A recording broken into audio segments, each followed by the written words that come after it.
Sang ratu ilep-ilep, kabuyutan teluh tengah lautan. Ratu Bangbang kalang bapang, kabuyutan teluh pulau Jawa. Sang ratu sumur putih, ulah saguna-gunana, aing nyaho ka ratu sia. Sang ratu gereleng herang di alas pentas, les leungit tanpa lebih, ilang tanpa karana. Hirup ku Gusti, waras ku Allah, hurip waras ku kersaning Allah. Ya subhanallah, ya subhanallah, ya subhanallah. Itulah mantra yang diucapkan oleh Abah Suganda. Yang anehnya, ketika Abah Ganda membaca mantra itu,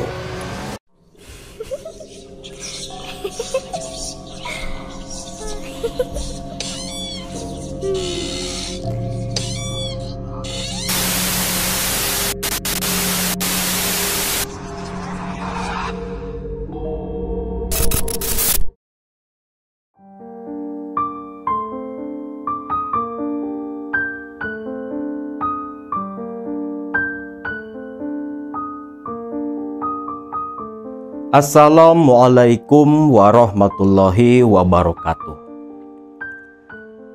Cerita kali ini adalah sebuah cerita yang dibagikan oleh salah satu baraya KMS sekaligus jamaah di majelis pengajian di tempat Akang.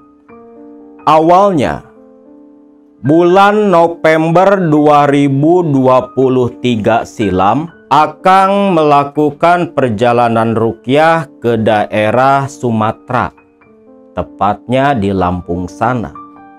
Nah, waktu Akang di Sumatera, di Lampung, Akang agak kaget dikarenakan teluh atau santet yang waktu itu menimpa keluarga korban begitu sama persis, begitu mirip dengan jenis-jenis teluh yang ada di daerah Jawa Barat.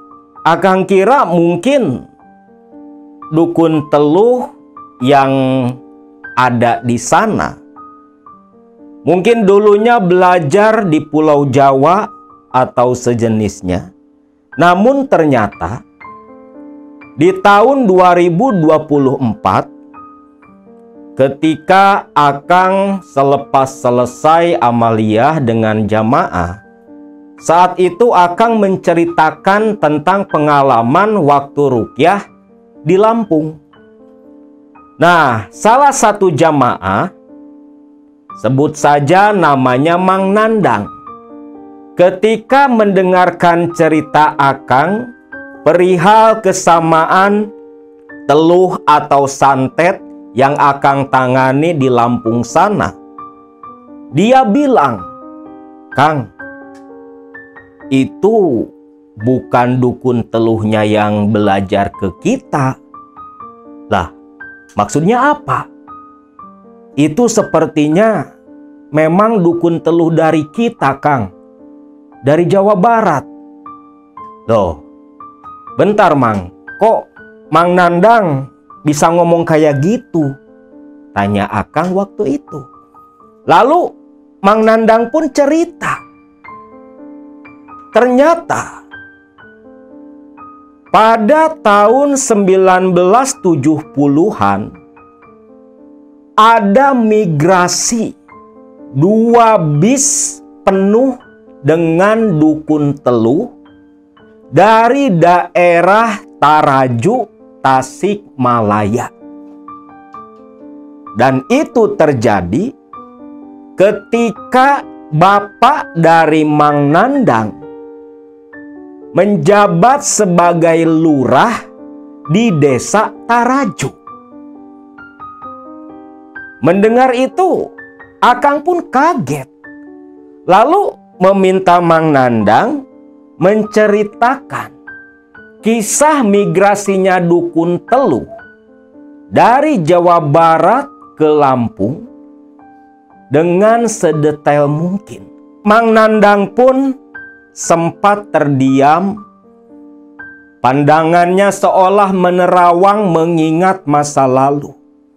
Lalu Mang Nandang mulai bercerita waktu itu di depan akang dan beberapa orang jamaah yang penasaran dengan cerita unik tentang dukun Teluh yang ikut transmigrasi secara paksa ke Pulau Sumatera sana. 1970, kurang lebih 55 tahun yang silam, di desa Taraju, malam itu, di sebuah rumah di tengah desa, begitu banyak orang-orang yang sedang berkerumun. Sedangkan di dalam rumah, dari luar pun terdengar jelas suara orang yang mengerang kesakitan, seperti sedang menahan rasa sakit yang teramat sangat. Masuk lebih dalam di bagian rumah, di sebuah kamar besar, ternyata di situ terbaring dengan kondisi yang begitu lemah, seorang lelaki yang tak lain tak bukan adalah lurah dari desa Taraju, Lurah Karta, yang menjabat saat itu. Terbaring lemah di atas ranjang.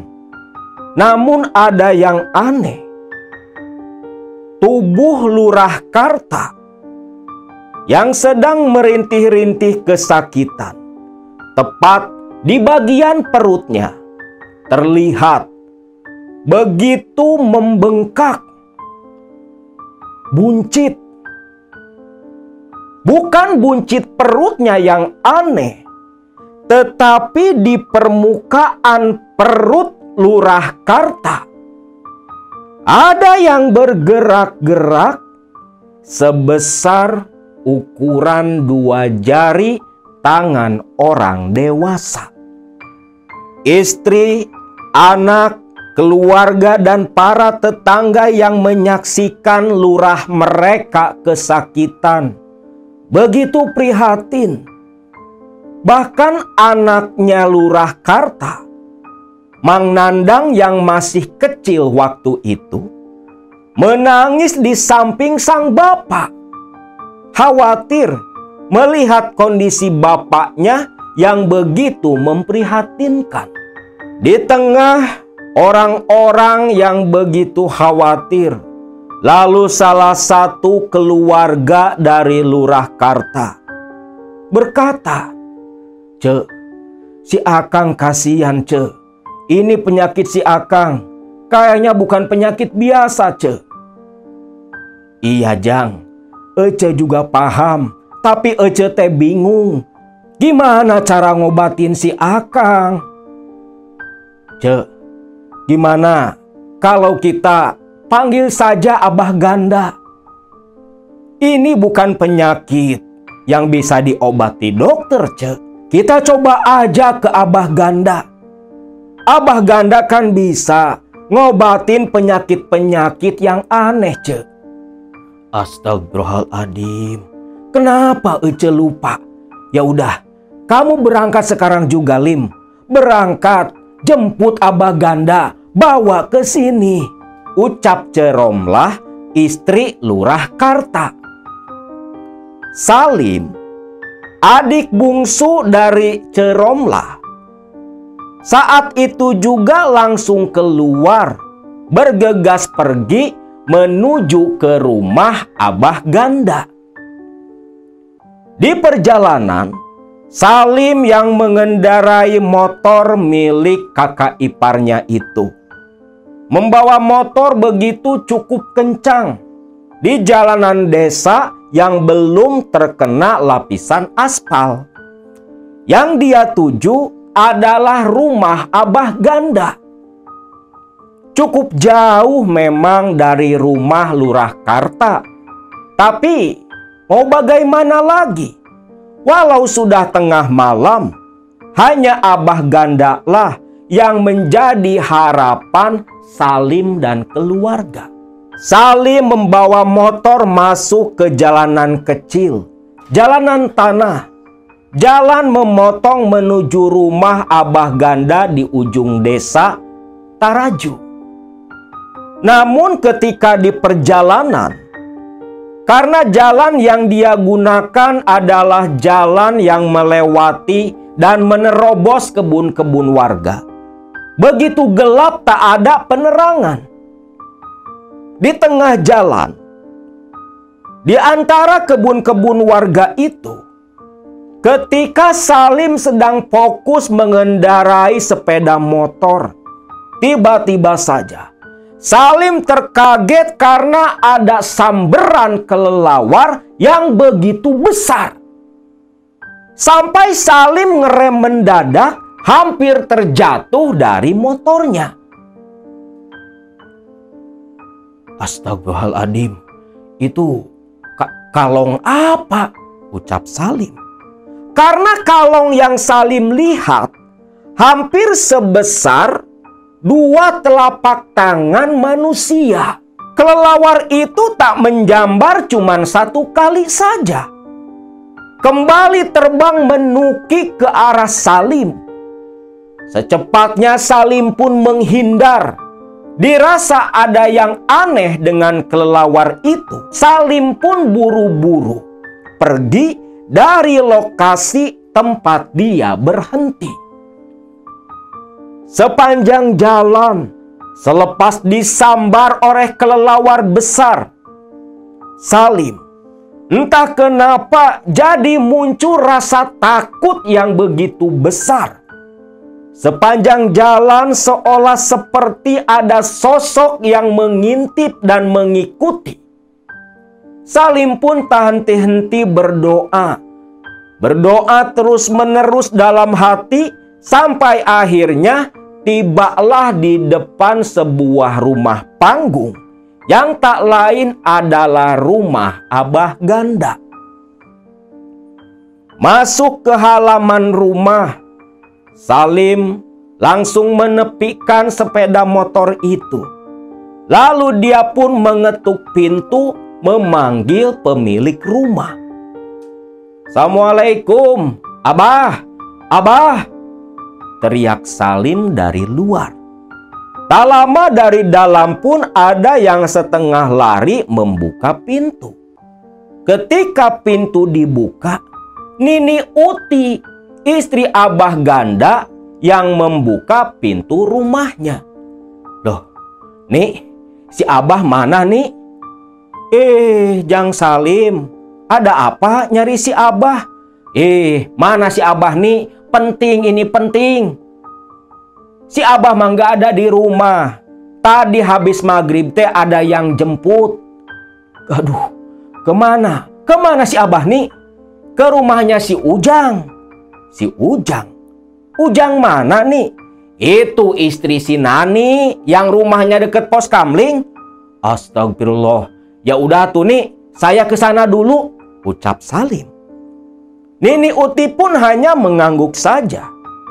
Lalu Salim buru-buru naik motor menuju ke rumah si Ujang. Singkat cerita, setelah sampai dan dekat ke arah rumah Ujang, Salim pun heran. Loh, di rumah si Ujang kok banyak orang? Lagi ada acara apa? Pikir Salim keheranan. Salim pun mendekat, turun dari motor, langsung nyamperin ke kerumunan warga. Kang, ada apa Kang Salim, ini Kang, itu si Nani istri si Ujang, lagi sakit parah. Itu lagi diobatin sama Abah Ganda. Loh, sakit si Nani? Iya Kang, sakit. Sakitnya juga aneh Kang, ucap warga tersebut. Salim yang penasaran, dia pun izin merangsak masuk ke dalam rumah. Betul saja, di ruang tamu Abah Ganda terlihat sedang memegangi perut Nani yang sedang merintih-rintih kesakitan. Bahkan di situ, keluarganya Nani, termasuk Ujang suaminya, mengerumuni Nani, terlihat raut wajah yang begitu khawatir. Sedangkan Salim langsung duduk, memperhatikan kondisi Nani. Makin dilihat, kagetlah Salim.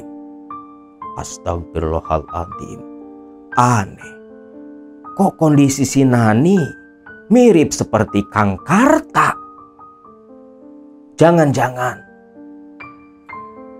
Jangan-jangan ini, tapi tak mungkin, pikir Salim. Salim mulai ada curiga, karena ketika melihat ke arah perut Nani yang sedang dipegang oleh Abah Ganda, ternyata perut Nani sama buncitnya, bahkan ada yang gerak-gerak juga. Abah Ganda terlihat begitu fokus sampai tetesan keringat di kening Abah Ganda bercucuran. Seperti Abah Ganda sedang bertarung dengan sesuatu yang tak kasat mata. Sedangkan Nani terus merintih dan merintih tiada henti. Tangan Abah Ganda pun yang awalnya hanya diam mulai terlihat bergetar. Lalu perlahan tangan Abah Ganda digerakkan menuju ke ulu hati, dan seketika Nani yang terbaring bangkit dan muntah di depan Abah Ganda beserta semua orang yang menyaksikan.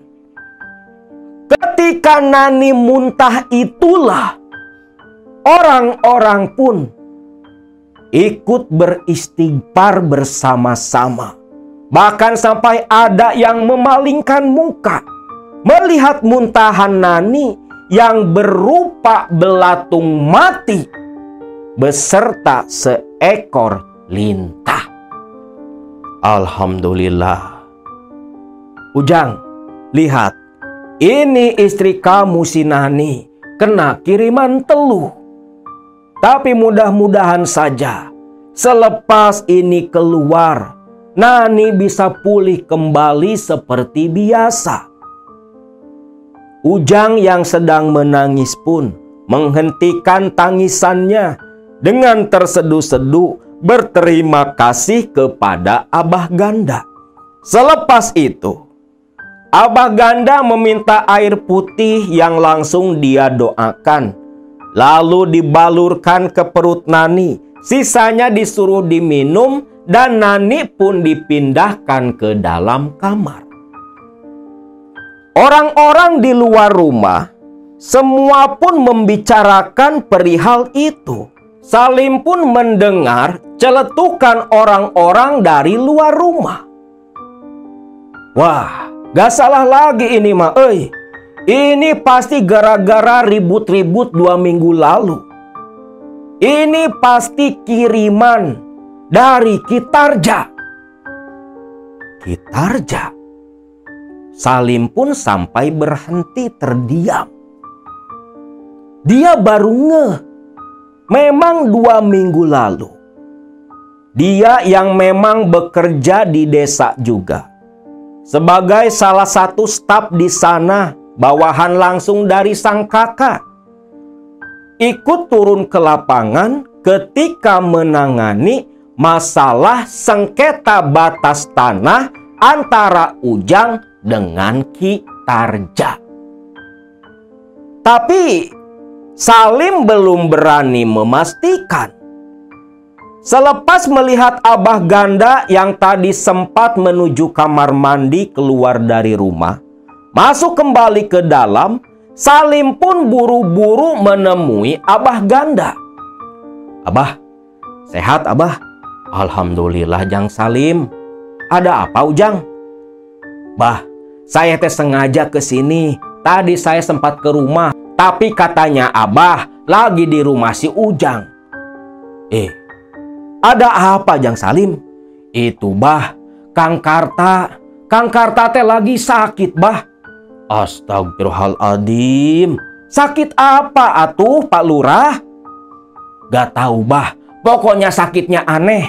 Sekarang aja Kang Karta lagi kesakitan bah. Kalau bisa sekarang juga Abah ikut dengan saya. Ucap Salim yang ingin cepat-cepat kembali membawa Abah Ganda. Orang-orang di situ yang mendengarkan pun heran. Memang semuanya tahu udah seminggu Lurah Karta sakit. Tapi warga nggak tahu Lurah Karta sakit apa. Taunya cuman Lurah Karta baru pulang dari dokter. Abah Ganda yang mulai merasa ada yang nggak beres, akhirnya langsung ikut dengan Salim menuju ke rumah Lurah Karta. Nah, di perjalanan sambil bonceng Abah Ganda, Salim pun cerita tentang perihal sakit kakaknya sampai membawa dan menjemput Abah Ganda. Abah, Kang Karta teh sakitnya hampir mirip sama si Nani bah. Mirip? Mirip gimana Jang Salim? Bah, perut Kang Karta juga jadi buncit, kembung, malah keras kayak papan. Tapi ada yang aneh bah. Ada benda seperti lintah sebesar 2 jari bergerak-gerak di atas perut Kang Karta. Astagfirullahaladzim. Yang bener Jang Salim. Bener bah, bener. Saya juga ngeri ngelihat kondisi Kang Karta. Mendengar itu, dalam pikiran Abah Ganda, dia sudah bisa menebak. Loh, kenapa malah diem bah? Ah, enggak ada apa-apa. Ngebut aja Jang, ngebut. Takut Pak Lurah makin parah. Salim nurut, ngebut dia bawa motor. Tuh aki-aki di belakang pegang behel ampe kenceng. Takut jatuh lah. Nah, di tengah perjalanan, Karta yang mengebut langsung ngerem mendadak. Karena ada seekor kelelawar besar yang menyambar ke arah kepala Salim. Salim kaget. Apalagi Abah Ganda yang dibonceng. Ampe kejedot tuh kepala si Abah Ganda. Hei, ada apa tuh Ujang? Bah, itu bah, kalong bah. Astagfirullahaladzim. Turun Jang, turun, ucap Abah Ganda. Salim pun turun, mengikuti Abah Ganda yang sudah turun lebih dulu. Lalu kelelawar itu kembali menyambar Salim sampai merunduk. Abah Ganda yang jongkok mengambil segenggam tanah. Lalu tanah itu didekatkan ke mulut Abah Ganda. Abah Ganda membaca doa, lantas ketika si kalong kembali menyambar, tanah itu pun dilempar ke arah kalong yang langsung jatuh tepat di depan motor Salim. Salim yang kaget lantas menuju ke arah kalong terjatuh. Namun ketika diperhatikan, kalong tak ada, tapi yang terlihat di bekas jatuhnya kalong hanya sebatang paku karat. Astagfirullahaladzim, bah. Itu apa, bah? Gak salah lagi. Itu teluh. Teluh, bah. Berarti iya, Lurah Karta kena teluh. Astagfirullah. Ya sudah, bah. Ayo, bah. Jalan lagi. Singkatnya, sampailah di rumah Lurah Karta. Melihat Salim yang datang bersama Abah Ganda, Orang-orang yang duduk di teras pada berdiri bersalaman. Lalu Abah Ganda pun dituntun masuk ke dalam menuju ke ruangan kamar Lurah Karta. Begitu masuk ke dalam kamar, Romlah istri Lurah Karta berdiri sambil menangis meminta tolong ke Abah Ganda. "Abah, tolong suami saya, Bah." "Shh, tenang, tenang Bu Lurah. Insya Allah Abah bantu. Tolong ambilkan air hangat di baskom," ucap Abah Ganda. Istrinya Salim yang di luar langsung buru-buru ke dapur. Tak lama, baskom yang berisi air hangat pun dibawa masuk ke dalam. Selepas itu, Abah Ganda menyuruh sebagian orang yang di dalam kamar keluar.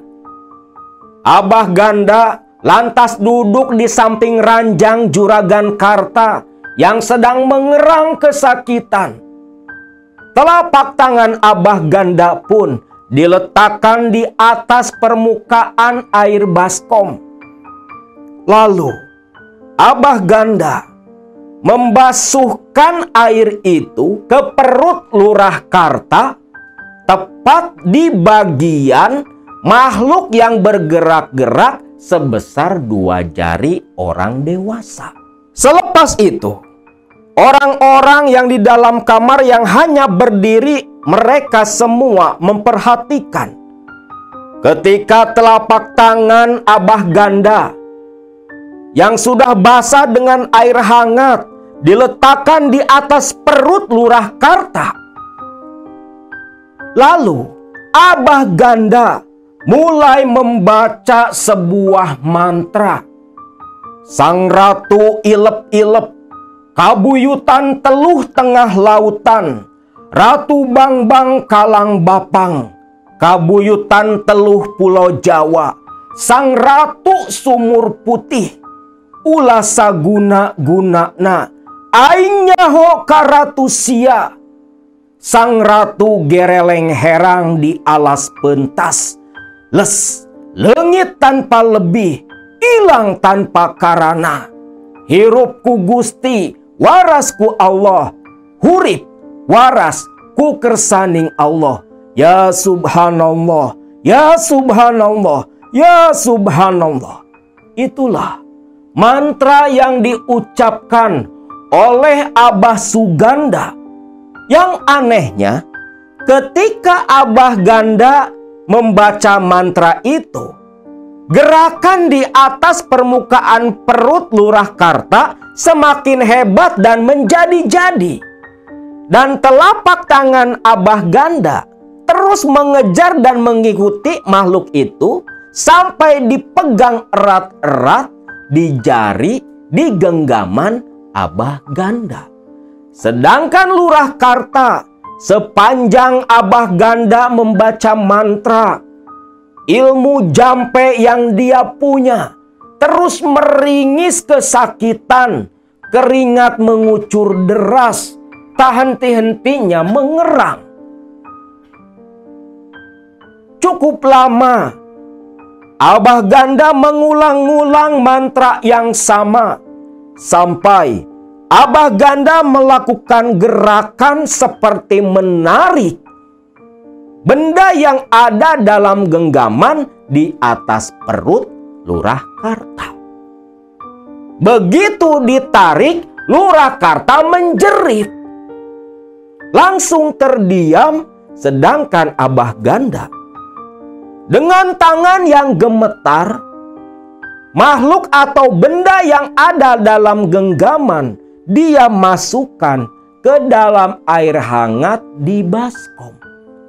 Dan ketika telapak tangan Abah Ganda dibuka, semua orang kaget karena di dalam air hangat ada seekor lintah yang keluar dari telapak tangan Abah Ganda.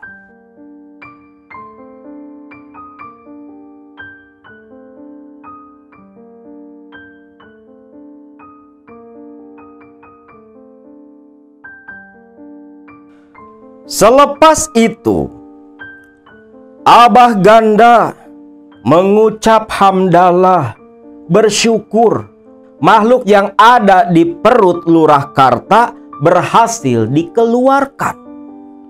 Terlihat Lurah Karta yang bernapas tersengal-sengal. Lantas Abah Ganda meminta segelas air putih. Sama persis seperti di rumah Nani.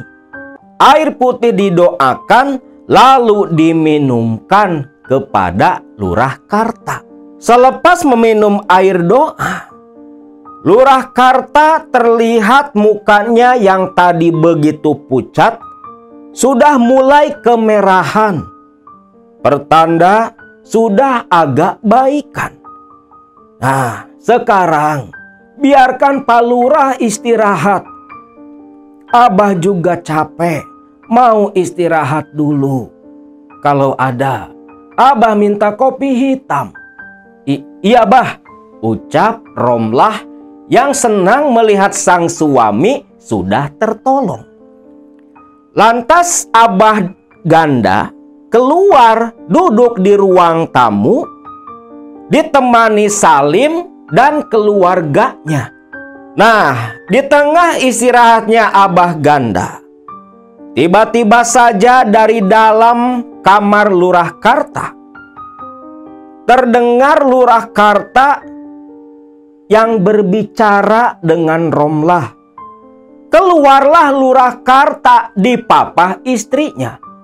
Loh, Pak Lurah, istirahat dulu. Gak apa-apa, Bah. Alhamdulillah, sudah gak sakit lagi, Bah. Ya sudah, Lim, itu bantu kakakmu. Iya, Bah. Lalu Salim pun membantu membopong atau memapah kakak iparnya. Lantas duduk di sofa sambil menyandar, berhadapan dengan Abah Ganda. Alhamdulillah, Pak Lurah udah sembuh, ucap para tetangga. Semua bersyukur melihat lurah mereka yang begitu baik sudah terlihat sembuh walau perutnya yang masih agak besar. Abah, hatur nuhun Abah. Kalau nggak ditolong sama Abah, nggak tahu saya masih hidup atau tidak. Shh, jangan ngomong gitu, Pak Lurah. Allah yang menyembuhkan, Abah cuma perantara. Tapi jangan lupa untuk memulihkan perut Pak Lurah.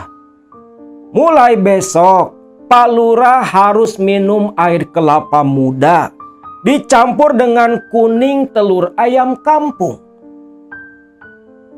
Dan untuk bagian perut luar, dibalur saja setiap mau tidur dengan air rebusan daun dadap agar cepat pulih seperti biasa. Iya Abah, saya pasti lakukan, Bah, ucap Lurah Karta. Lantas Salim yang masih menyimpan rasa penasaran karena penyakit yang diderita kakak iparnya mirip seperti istri si Ujang. Terlebih dia ingat celetukan warga di rumah Ujang tentang Kitarja. Lalu Salim pun bertanya ke Abah Ganda. Abah, sebenarnya Kang Karta ini kena teluh dari siapa, Bah?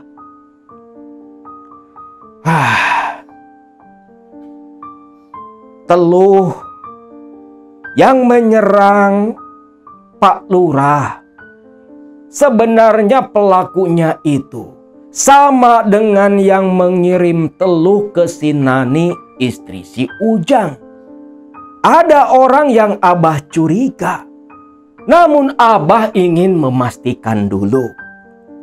Pak Lurah, barangkali beberapa minggu ke belakang apa terjadi sesuatu? Salim dan Lurah Karta terkesiap kaget. Terlebih Lurah Karta yang tadi mendengar si Nani istri Ujang sakit sama seperti dia.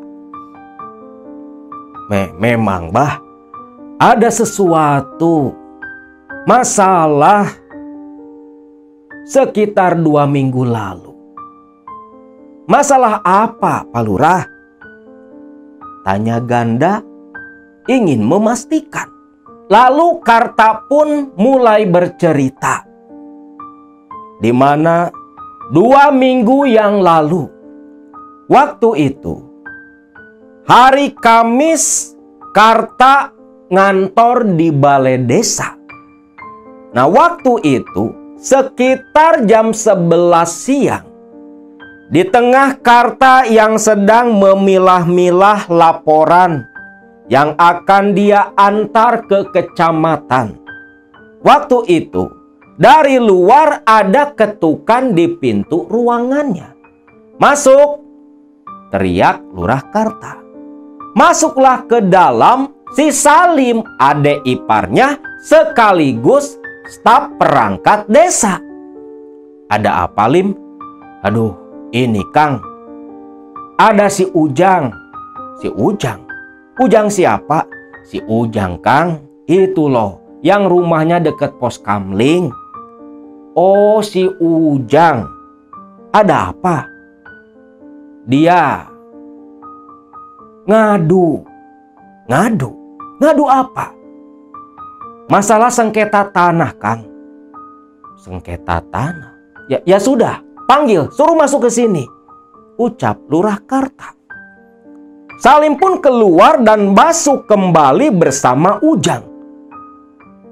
"Sehat, Pak Lurah?" "Alhamdulillah. Sok, duduk, Jang. Ada apa?" "Begini, Pak Lurah." Ujang pun mulai laporan. Ngadu ke lurahnya. "Begini, Pak Lurah. Tadi teh saya lagi di kebun. Saya berantem sama Kitarja." "Berantem? Masalah apa? Udah pada tua kok masih berantem?" "Ini, Pak Lurah, masalah batas tanah." "Batas tanah? Maksudnya apa?" "Batas tanah, Pak Lurah. Sebagian kebun saya diserobot dan diaku sama Kitarja. Padahal kebun itu sudah saya beli. Saya beli dari si Asep, anaknya Kitarja, Pak Lurah." "Iya, Kang, saya saksinya," ucap Salim. "Tuh, saksinya Pak Salim yang waktu itu ikut menyaksikan waktu saya ngasih uang ke si Asep." "Oh gitu. Lantas Kitarjanya sekarang gimana?" "Ya itu, Pak Lurah, kebun saya sekarang malah dipasang patok. Saya mau minta bantuan Pak Lurah untuk menyelesaikan masalah ini. Soalnya tadi aja Kitarja sampai bawa golok mau bacok saya, Pak Lurah." "Aduh, ya sudah. Begini saja, Lim.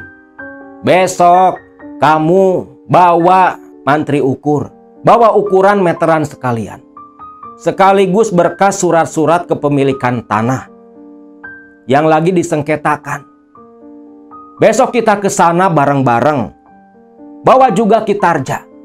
Biar kita buktikan sesuai dengan surat yang sudah ada. Mang Ujang gak usah khawatir. Kita pasti bantu," ucap Lurah Karta. Selepas itu Ujang pun pamitan. Lurah Karta sudah tak heran dengan masalah Kitarja. Karena memang Kitarja ini salah satu warga di desanya, di desa Taraju, yang seringkali membuat onar. Pasti selalu saja ada permasalahan yang melibatkan Kitarja. Namun warga Taraju tak ada yang berani. Karena katanya Kitarja ini punya ilmu teluh. Nah, keesokan harinya, Lurah Karta bersama beberapa orang staf desa atau perangkat desa, termasuk mantri ukur atau tukang ngukur tanah, langsung berangkat menuju ke lokasi kebun yang disengketakan. Sesampainya di sana, sekitar jam 9 pagi, ternyata di situ keluarga Ujang dan keluarga Karta sudah hadir dan menunggu. Terlihat suasana yang begitu tegang di antara kedua pihak. Lurah Karta selaku lurah yang bijaksana langsung menengahi dan mencairkan ketegangan itu. Begini saja Kitarja, kita ukur saja. Ini kan jelas ada surat kepemilikannya. Ditambah lagi kan kebun ini memang sudah dibeli sama Kang Ujang lewat si Asep, anak Kitarja. Bener, Sep. Asep hanya diam. Tak jawab apa-apa seolah takut dengan bapaknya. Gak mungkin. Gak mungkin, Pak Lurah. Tanah ini milik saya. Kapan saya nyuruh si Asep ngejual? Ini surat-suratnya ada. Ucap Lurah Karta memperlihatkan sertifikat kepemilikan yang walaupun memang masih nama Kitarja, belum dirubah. Wong baru dibeli juga sebulan yang lalu. Lalu mantri ukur langsung ngukur kebun tuh sesuai dengan yang ada di sertifikat. Tuh, lihat Kitarja, ini memang batas yang benar. Ini sudah jadi milik Kang Ujang, bukan Kitarja. Gak bisa, Pak Lurah. Saya gak terima. Ini kebun hak saya, milik saya. Kitarja, bentak Ujang yang marah dan tidak terima. Ini sudah saya beli lewat anak Kitarja. Itu anak Kitarja yang ngejual langsung ke saya. Nih, Pak Salim yang jadi saksi. Asep, sok ngomong atuh kamu teh. Iya Pak, ini teh sudah Asep jual. Ini kan memang bagian Asep Pak. Udah Asep belikan dari Bapak dulu. Kurang ajar kamu Asep. Kenapa kamu gak bilang? Kitarja ngamuk ke si Asep. Merasa dipermalukan. Tapi walau sudah ketahuan kalau Ujang yang benar, Kitarja tetap malah makin nyolot.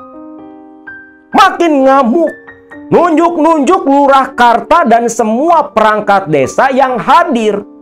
Bahkan sampai melotot ke si Ujang. Lurah Karta walau diperlakukan seperti itu, dia tetap sabar. Sudah. Sekarang Ki Karta lebih baik pulang.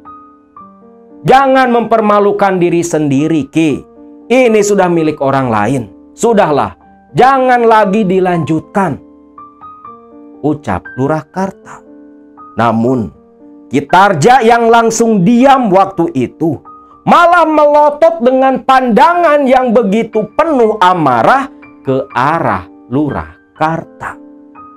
Lalu tanpa berbicara, Kitarja berbalik pergi, diikuti si Asep anaknya yang menunduk-nunduk meminta maaf kepada Lurah Karta beserta Ujang dan keluarga. Selesailah masalah sengketa kebun itu. Namun, selang beberapa hari kemudian, waktu itu, Lurah Karta ngelembur bersama beberapa orang perangkat desa menyelesaikan laporan yang harus segera diserahkan ke kecamatan. Saat itu waktu mau maghrib, jam 6 kurang seperempat. Lurah Karta sedang memilah-milah berkas, menandatangani beberapa laporan. Lalu ketukan di pintu pun membuyarkan lamunan Lurah Karta. Masuklah si Dudung membawa nasi bungkus untuk lurahnya. Pak, ini pesanan nasi bungkusnya. Oh, simpan aja Dung. Ya Pak, Dudung pun keluar. Oh ya Pak, kalau ada apa-apa, panggil aja Pak. Ya, kamu ngopi saja dulu di luar. Nanti anterin Bapak pulang, ucap Lurah Karta. Nah, Lurah Karta pun melanjutkan kembali menandatangani dokumen. Nah, lagi nanda tangan dokumen, bertepatan dengan azan maghrib. Dari kejauhan, Lurah Karta berhenti.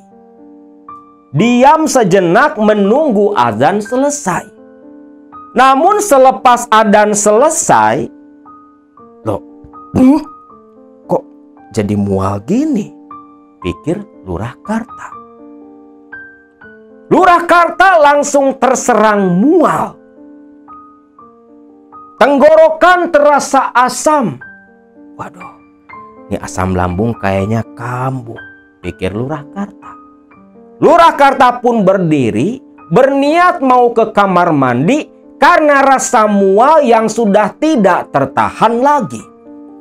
Begitu masuk ke kamar mandi, Lurah Karta langsung muntah seketika. Selepas muntah, badan Lurah Karta terasa lemas, kepala pun agak pusing. Dia pun kembali berjalan duduk di kursi, mencari minyak angin di sorong meja, membalur perut dan dada. Dirasa agak baikan, Lurah Karta pun langsung membuka nasi bungkus yang diberikan si Dudung tadi.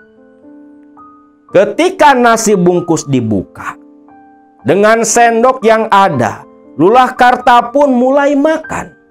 Namun baru 3 suapan, rasa mual kembali datang. Lurah Karta pun buru-buru lari ke kamar mandi lagi. Muntah kembali dia. Bahkan disertai rasa pusing yang begitu kuat. Dengan tubuh yang agak sempoyongan, Lurah Karta keluar dari kamar mandi. Menuju ke kursi, baru saja mau duduk. Pandangan Lurah Karta tak sengaja melihat ke nasi bungkus yang tadi dia makan.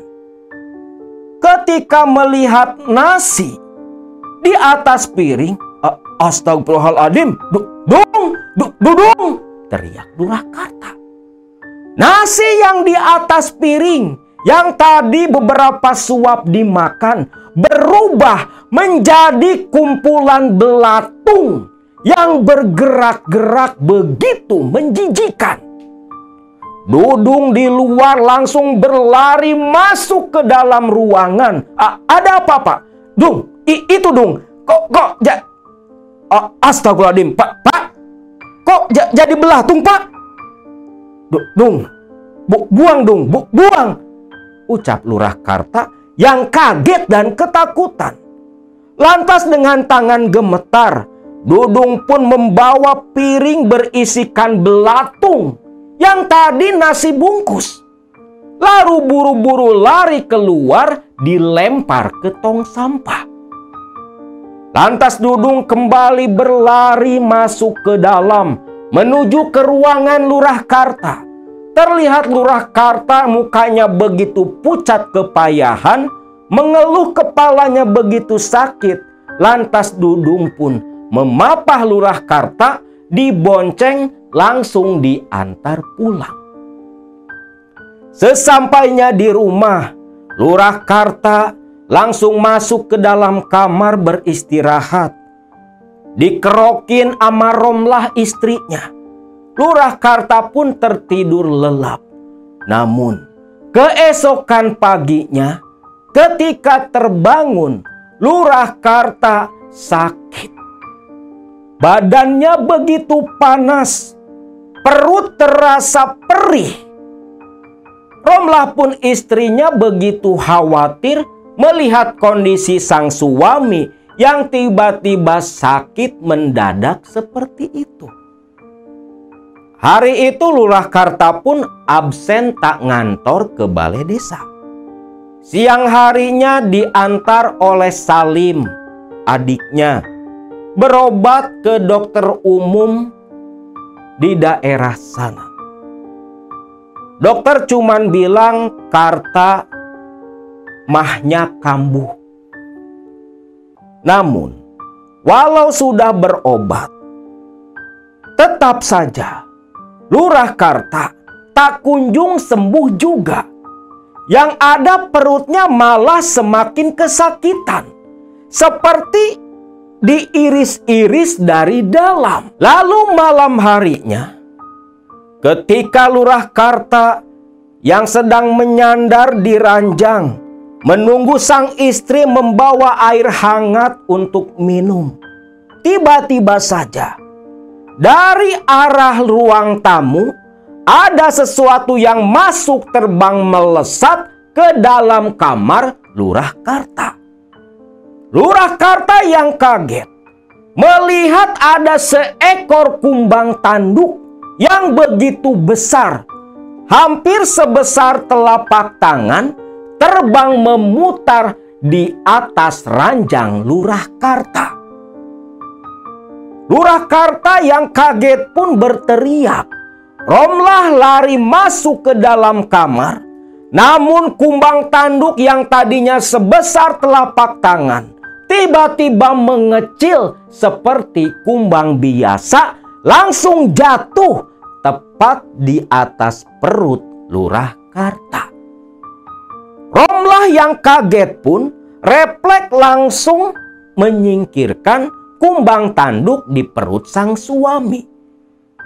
Sedangkan Lurah Karta hanya terbengong menatap kumbang tanduk itu. Dan keanehan terjadi. Kumbang tanduk yang terlempar membentur cermin di dalam kamar, terjatuh dan langsung menghilang. Tegang dan takut seketika, Romlah bersama sang suami. Kumbang tanduk misterius itu datang entah dari mana, hilang pun begitu saja. Selepas itu, Lurah Karta menenangkan istrinya yang terlihat ketakutan. Mereka tahu mitos tentang kumbang tanduk yang masuk ke dalam rumah itu pertanda sesuatu yang tak baik akan menimpa keluarga mereka. Lalu esok paginya, Romlah yang terbangun jam 4 subuh berniat ke kamar mandi. Namun ketika masuk ke kamar mandi, baru saja menyalakan keran air, Romlah pun menjerit. Karena dari lubang toilet keluar puluhan lintah sebesar ibu jari, begitu menjijikkan. Lurah Karta yang tertidur mendengar jeritan sang istri, lalu terbangun. Bahkan anak-anaknya termasuk Nandang ikut bangun juga. Sambil terseok-seok Lurah Karta keluar menuju arah dapur. Melihat sang istri yang duduk meringkuk ketakutan menunjuk ke arah kamar mandi, Lurah Karta beserta anak-anaknya kebingungan. Namun ketika melongok ke kamar mandi, bukan hanya Lurah Karta, semua anak-anak pun ketakutan melihat puluhan lintah yang datang entah dari mana. Lantas anak Lurah Karta yang paling besar mengambil pentungan. Dia pukul lintah-lintah itu. Namun keanehan terjadi. Ketika lintah dipukul, bukan membentur lintah, malah membentur lantai kamar mandi. Lintah lenyap dari pandangan mereka semua. Romlah ketakutan melihat itu.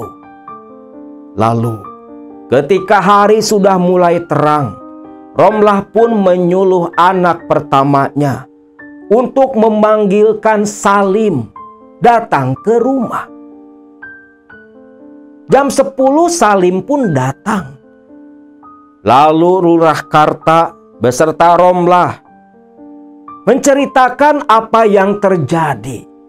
Salim kaget dan terdiam karena apa yang diceritakan kakaknya seolah hanya seperti ilusi, tak masuk akal di pikiran Salim. Ah, gak mungkin Kang, Ece. Gak mungkin atuh. Bener Salim, bener. Ece teh gak bohong. Ece teh jadi takut, curiga. Jangan-jangan ini teh ada hubungannya sama penyakit si Akang. Salim pun diam. Begini saja Lim, coba kami cari orang pinter lah. Lah, gak usah Ce, gak usah. Itu mah mungkin karena Ece sama Akang kecapean aja. Akang mah sekarang istirahat. Besok kita ke dokter ke kota. Mungkin obat yang kemarin kurang bagus Kang. Karta pun hanya diam. Sampai akhirnya ketika malam hari, selepas tadi ada lintah di kamar mandi, kumbang tanduk di malam hari, Karta yang malam itu merasa perutnya begitu sakit, kembali mual ingin muntah seperti waktu di kantor. Dipapa sang istri menuju kamar mandi. Karta pun muntah. Namun ketika muntah itu, yang keluar bukan makanan, tapi darah bercampur belatung-belatung putih. Romlah pun menjerit melihat itu. Lantas Lurah Karta kembali dibawa masuk ke dalam kamar. Ditidurkan di atas ranjang. Lurah Karta tak mau diam. Tubuhnya meronta-ronta menahan sakit. Sampai di depan mata Romlah. Romlah melihat perut sang suami yang memang buncit malah semakin membesar. Sampai-sampai baju kemeja yang dikenakan, kancingnya terlempar. Romlah pun panik. Sampai anak-anaknya semua merangsak masuk ke dalam kamar. Lalu anak pertama Lurah Karta disuruh mencari Mang Salim. Salim pun tak lama datang. Kaget dan panik si Salim waktu itu. Melihat kondisi perut kakak iparnya, makin yakinlah Salim memang ada yang tak beres dengan penyakit sang kakak. Sampai akhirnya malam itu Lurah Karta dan istrinya Romlah meminta Salim menjemput Abah Ganda. Nah, itu bah, awal mula saya sakit itu waktu selepas saya ngurus masalah sengketa tanah. Masalah sengketa tanah si Ujang dengan Kitarja. Tak salah lagi. Ini pasti memang teluh kiliman si Tarja. Ya, yang bener bah. Iya. Soalnya yang menimpa Nani pun sama. Pak Lurah. Yang Salim. Sama. Itu juga kiriman si Kitarja. Tak bisa dibiarkan. Tak bisa dibiarkan. Kita harus melakukan sesuatu sebelum jatuh lagi korban seperti Pak Lurah dan si Nani, ucap Abah Ganda. Namun, di tengah mereka yang sedang berbincang seperti itu, tiba-tiba dari luar ada yang berteriak-teriak. Loh, itu siapa Lim? Suaranya kayak si Dudung. Bentar Kang. Salim pun lantas keluar. Sampai di luar memang betul si Dudung yang lari. Loh, Dung, ada apa? Aduh, Pak Salim, Pak Lurah mana? Di dalam. Ada apa memang? Saya ngomong di dalam. Mau laporan. Ucap Dudung yang panik dengan napas ngos-ngosan. Dudung pun langsung merangsak masuk diikuti Salim. Loh, ada apa Dung? Ada apa? Gawat, gawat Pak Lurah. Abah, gawat. Gawat kenapa? Itu Pak Lurah, si Ujang ngamuk, bawa warga, ngumpulin warga, mau ngontrol ke rumah Kitarja. Ah, ngontrol Kitarja? Loh, ada apa? Tanya Lurah Karta. Itu Pak Lurah, si Nani kesurupan.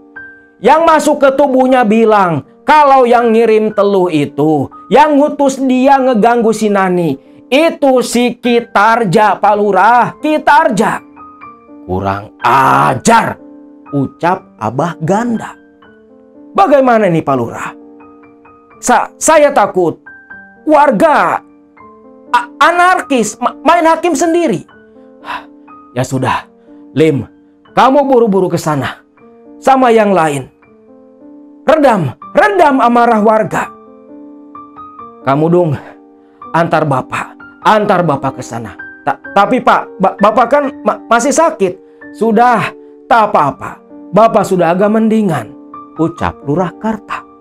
Lalu akhirnya Lurah Karta termasuk Abah Ganda, Salim, dan para tetangga yang berkumpul di situ langsung bareng-bareng menuju ke rumah si Ujang yang katanya ngamuk ngumpulin warga mau ngontrol Kitarja. Singkat cerita, Lurah Karta yang begitu sampai di rumah Ujang. Rumah dalam kondisi sepi, hanya ada beberapa orang. Ternyata kalah cepat. Ujang dengan rombongan warga sudah berjalan menuju Kitarja. Lurah Karta yang takut warga anarkis main hakim sendiri akhirnya menyusul ke sana. Betul saja, setibanya di sana rumah Kitarja sudah dikepung oleh Ujang dan warga. Lurah Karta yang tiba langsung meredam amarah warga. Tenang, jangan terpancing emosi, jangan main hakim sendiri, ucap Lurah Karta. Melihat datangnya lurah mereka, Ujang dan warga yang tadinya sudah emosi pun mulai reda. Lalu Ujang bilang ke Lurah Karta, Pak Lurah, ini tak bisa dibiarkan Pak Lurah. Sudah banyak korban, termasuk istri saya. Iya, Bapak tahu, Bapak pun sama jadi korban. Nah, tanya Abah Ganda. Tapi jangan main hakim sendiri. Sudah, biar Bapak yang selesaikan, ucap Lurah Karta. Lalu dengan ditemani Salim dan Abah Ganda masuk ke dalam rumah Kitarja. Di dalam rumah hanya ada Kitarja sendiri. Istrinya tak ada. Kitarja pun seperti tak menyadari kalau rumahnya dikepung warga. Karena terlihat oleh Lurah Karta beserta yang lain, termasuk Abah Ganda dan Salim, Kitarja terlihat oleh mereka duduk menghadap sesaji di dalam kamarnya. Tuh, jelas Pak Lurah, si Tarja yang ngirim teluh.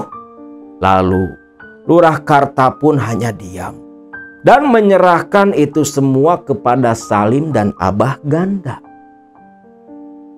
Si Tarja yang mungkin seperti sedang semedi atau apa, mungkin ruhnya tak ada di tubuh sampai tak sadar dengan teriakan orang-orang, langsung ditendang oleh Abah Ganda. Terjungkallah si Tarja, dan ketika bangun kaget, di dalam kamarnya di depan Kitarja sudah ada 4 orang warga menatap nyalang penuh amarah. Lalu Tarja pun diseret dibawa keluar ke ruang tamu. Jangan dipukul, ucap Lurah Karta. karena melihat Salim yang udah mau mukul kepala Ki Tarja. Lalu di depan Lurah Karta dan semua warga yang ikut menyaksikan, Tarja pun ditanyai. Karena takut dengan begitu banyaknya orang, Tarja pun mengaku kalau memang dialah yang mengirim teluh kepada Nani dan Lurah Karta. Ampir-ampiran tuh mendengar pengakuan Ki Tarja. Warga mau memburu dan mengeroyok Ki Tarja. Tapi untungnya teredam oleh Lurah Karta. Tarja pun hanya diberi peringatan. Selepas itu, Lurah Karta menyuruh warga bubar. Sedangkan Ki Tarja keesokan paginya harus datang ke kantor lurah, membuat surat perjanjian tidak akan melakukan kembali perbuatan serupa. Masih diberi peringatan. Namun, seiring berjalannya waktu, banyak pengaduan datang ke balai desa, terkhusus ke Lurah Karta, tentang orang-orang yang mengaku diteluh oleh Ki Tarja atau dukun teluh yang lain. Menyikapi itu semua, Lurah Karta selaku pimpinan di Kampung Taraju waktu itu akhirnya menyuruh Salim memanggil Ki Tarja. Tarja pun dibawa ke balai desa. Ternyata tak ada kapoknya si Tarja. Lalu setelah berpikir matang, beberapa hari lamanya setelah pemanggilan Ki Tarja yang kedua kali itu, Lurah Karta pun akhirnya berinisiatif untuk meminimalisir ada lagi korban teluh di kampungnya. Lurah Karta menyuruh Salim memanggil Tarja. Tarja dibawa kembali ke balai desa. Lalu Tarja disuruh menyebutkan siapa saja orang yang mempunyai ilmu teluh di daerah pimpinannya. Tarja awalnya tak mau bilang, tapi setelah diancam, Tarja pun mengatakan, karena yang namanya dukun teluh, sesama dukun teluh lagi pasti tahu dan kenal. Didatalah oleh Lurah Karta. Selepas itu, satu persatu orang-orang yang disebutkan Tarja sebagai sesama dukun teluh dipanggil dan dikumpulkan. Lalu Lurah Karta memberikan pilihan kepada mereka semua. Mending mati dikeroyok massa atau tetap hidup hanya saja keluar dari kampung mereka. Dan Lurah Karta bukannya tanpa solusi, menawarkan kepada mereka ikut program transmigrasi. Dukun-dukun teluh itu yang mungkin memang masih takut akan kematian, terlebih mungkin takut akan keselamatan keluarganya, memilih opsi kedua, keluar dari kampung mereka, ikut transmigrasi sesuai perintah Lurah Karta. Nah, menurut Mang Dandang, anak dari Lurah Karta, saat itu di tahun 1970-an, selepas dipanggil semua dukun teluh ke balai desa, tepat ada 2 bis penuh dengan dukun teluh dan keluarganya ditransmigrasikan lewat program transmigrasi yang diselenggarakan pemerintah dengan tujuan ke Pulau Sumatera, tepatnya di daerah Lampung sana. Wallahu alam bisawab, entah memang teluh atau dukun-dukun ilmu hitam yang di sana adalah dukun-dukun yang dulu migrasi paksa zamannya Lurah Karta, atau memang asli orang sana.